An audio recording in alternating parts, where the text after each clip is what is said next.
Hi everyone, welcome to my channel, Love Where You Live. If you don't know me, my name's Morgan Malcolm and I am here today at Guild Mortgage and I am speaking with Mike. Hi Mike. How are you? Doing good. Glad to be here. Yeah, thanks for coming on the channel today.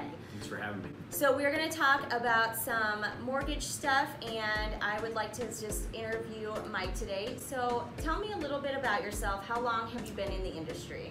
Yeah, again, thanks for having me. I'm really, it's a pleasure to be here with Morgan today. And I've been in the business about 23 years and I've been with Guild Mortgage about 7 of those years, 7 or 8 years, going on 8, I guess. Denver native, I've been here for all my life. Me too. You're a native as well. Yeah, we have that in common. We do. Cool. Wonderful. And then, Mike, you're a part of a team. So explain a little bit more about a team dynamic with the mortgage, what someone coming in would expect to see, and a little bit more about your team members. Yeah. So most of my career, I did not have a team, and I think what I love about now having a team around me is when I go to a client's closing, which I love to do, and I get to go there and I get to be there on their big day, what would really essentially happen is business would stop, right? I couldn't do anything while I was there. Maybe a client needed me for something, maybe you needed me for something, and I didn't like the way that felt because I felt like I was letting people down. So now when we surround ourselves with good team members, no matter what I'm doing in my life, my clients get well taken care of. There's somebody here to help them get what they need. Perfect. And then how many team members do you have right now? Yeah, so we've got 8 team members. Okay. And if someone comes in to do a loan with you guys, would they talk to the same person? Does it change kind of throughout the transaction? How does that look? Good question, and I think people with big teams run it differently. Here's our philosophies on that. We like people to feel like they have someone that is personally vested in their transaction. Sure. Right? So much like when I was handling every deal, now I'm involved with every deal a little bit, but what we do is we assign a concierge. Somebody, just like the name implies, somebody that is going to grab that client, hold their hand through the process, be there for whatever they need, and I'm going to act like backup, right? So if they need something, they can always call me. You can have my cell phone. But really, if I'm at a closing, again, the concierge sits at their desk and they're going to be there to help them with a lender letter, run payments, answer lending questions, maybe connect them with you, perhaps. A lot of different activities there. Okay, that's good to know. So if they're, calling in for a question, they have kind of one contact person no matter where they are in the loan process. Absolutely. All right, so let's talk about some luxury loans. So what would qualify for a luxury loan? What property or level of purchase price would be considered luxury, and what does that look like? Yeah, good question. So the term luxury home is kind of a generic term, and really all it means is when we get above 484, 350 on your loan amount. So when we get above that, it goes above the conforming levels, we call it, into jumbo levels. And so once we jump into jumbo levels, typically people call that the luxury market, right? So we get above that. So what happens is that could be $1 million house that somebody puts a lot down and they end up with a loan that's slightly above that. Or sometimes we can be at the 1.5 and $2 million levels when you get into that type of loan. So that's what's going to qualify. Okay, great. And then there's some new things that are coming out for luxury loans or things that are becoming more popular. Can you explain some of those kind of products that are available now? Yeah, so what we find is people that are usually looking at these homes, they can, not always, but they can have a more sophisticated financial picture, more complicated that is, right? So some of these people are self-employed and they can have, maybe they earn their income from different sources, right? It's not just a job with a salary. That's pretty simple. Some of these people that are in this range can have multiple corporations and multiple sources of income. So when that happens is sometimes it's tough to show the income in traditional channels like conforming loans. So what we do is there's some unique loans that will allow them to not use their bank statements and not use their tax returns, and they can use their bank statements. So every deposit that comes in, we just use the bank statements and we do an average over 12 or 24 months. That's a really creative way, and for some of these people, they've been out there a while and they simply can't get financing. Well, and it's great. Self-employed people pretty much, we write off a lot of things, so bank statements show a lot more than what we actually show on our taxes, things like that. It's a good creative way. So then if somebody is looking for a house and they're not sure if it's a luxury home that they need to get a loan for or not, what's the best place that you recommend they start? Should they come in here with an idea of what they want to buy? Do they need to bring in their statements or tax returns, or what should they do? Yeah, I think what I notice, again, with this type of buyer that's looking at a luxury home, a lot of times there's a lot of strategy involved. Yeah. So they're looking at, some people are really conscious about how much capital or money that it's going to take them to get into a home. Some of them could have a business that they're highly invested in, right? So losing the capital on a down payment of a loan is not their best choice. Sometimes they want to get in for very little down payment, and then they want a creative loan that would allow them to do that. Very little down payment. They're okay if the interest rate's a little higher, believe it or not. They want to really retain the money in their bank. Some of them are the opposite. They've maybe got some money saved up. They want to put that down on the house, and they want the very lowest payment. They're really, really rate conscious and payment conscious. Yeah. So it's a little bit different. So I think, number one, think through that. What's important to you and your family and your business, if that's appropriate? What's important and what are your priorities? Because I think a loan, sometimes, Morgan, I think sometimes people come in and they think rate is what it's all about, or fees are what it's all about. Yeah. We don't really look at it that way. It's a strategy. And really, there's a lot of products out there, not because there's good deals and bad deals, because there's strategy involved in a financial decision of this caliber, right? Sure. So it sounds like it might also be they think about it ahead of time, but maybe setting an appointment and speaking with you about what their goals are, and then seeing what's the best plan and how to move forward would be a great first step. Perfect. Yep, that's exactly right. So usually we'll sit down, we'll do a face-to-face consultation. It allows us to kind of uncover needs. Again, I think in the general public, if we say the word ARM, what happens? Yeah. People kind of cringe, ARM. Yeah. Now, again, so a lot of these clients love ARMs because ARMs have really clear advantages, meaning for short term, you can get interest-only ARMs. The interest rate on the ARMs are going to be lower. So in other words, short term, it can really save a lot of money. And maybe that's the plan with this particular borrower, right? So we talk about what is important, how long are you going to be in the house? That plays a big part of this as well. Yes, true.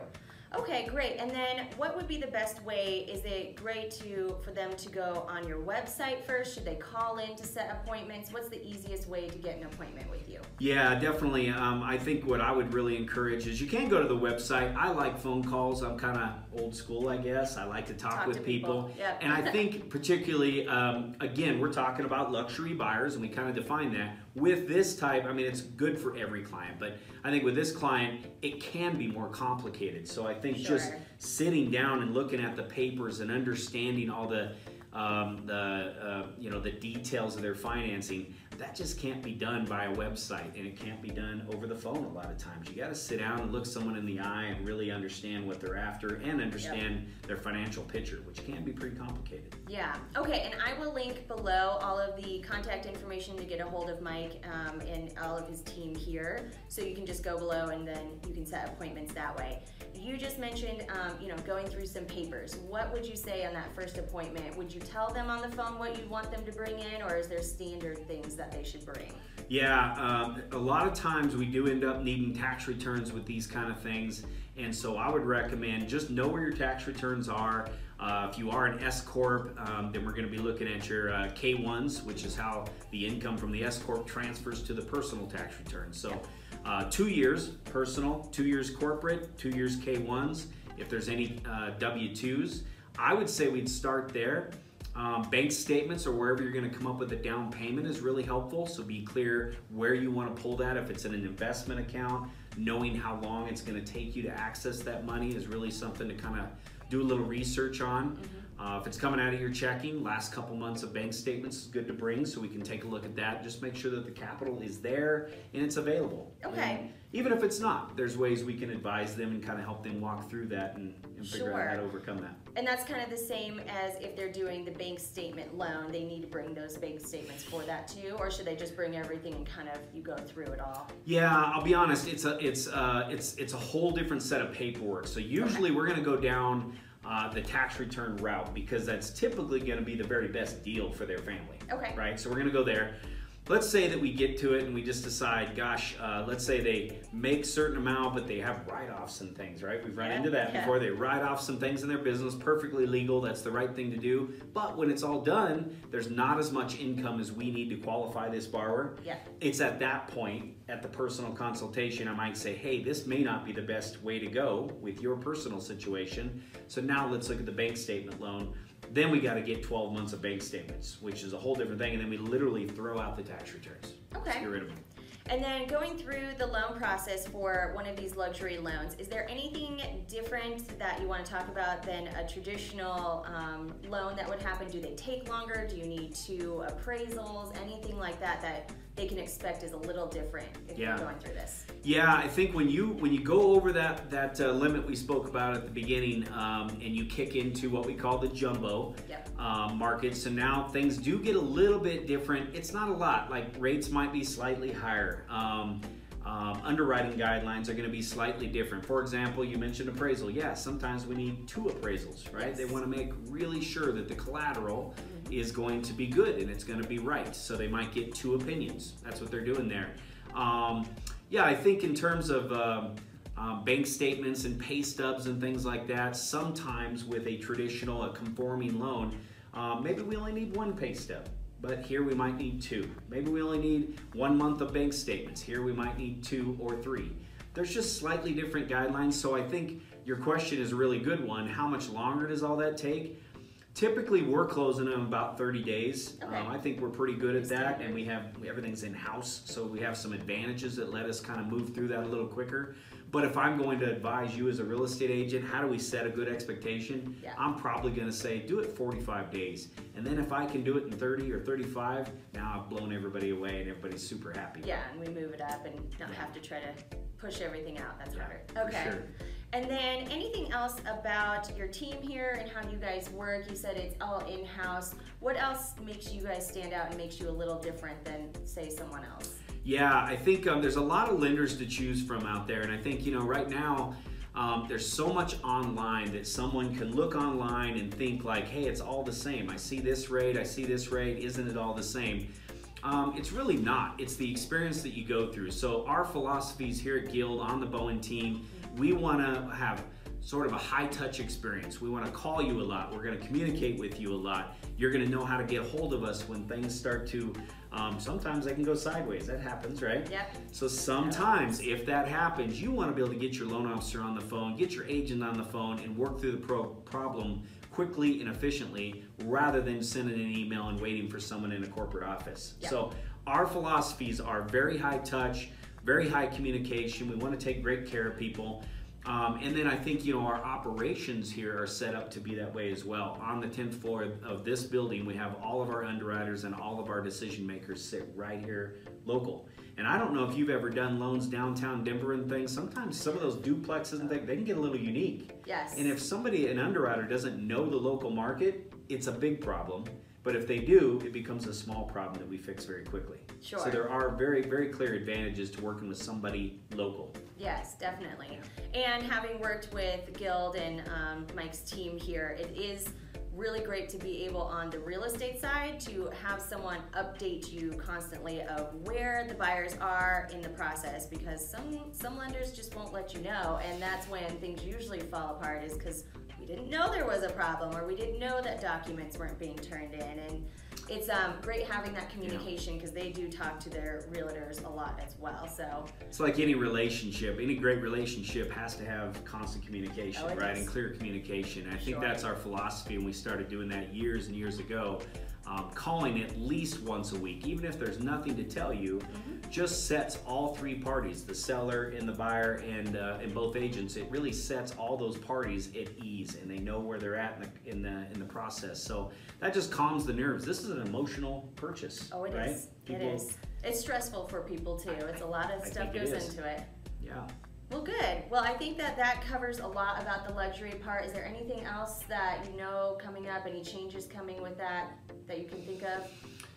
No, I don't think so. I think what we're seeing is some of the creativity in terms of financing is starting to come back. Nothing where we were in 2008 levels, no. No, none of that. But what we're getting is just some creativity, and it's needed. There's a lot of pent-up demand for loans that allow somebody that, say, does really well and maybe has great assets, but they don't work a 9-to-5 job.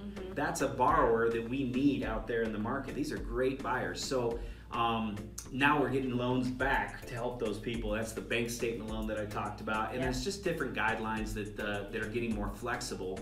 And again, it's just there's a huge population that deserve and have done the right things. They deserve to own a home, that we've kind of shut them out for so long. So for me, this is exciting to be able to offer some of that stuff along with the traditional stuff that we've done so well and for so long. Yes. You know?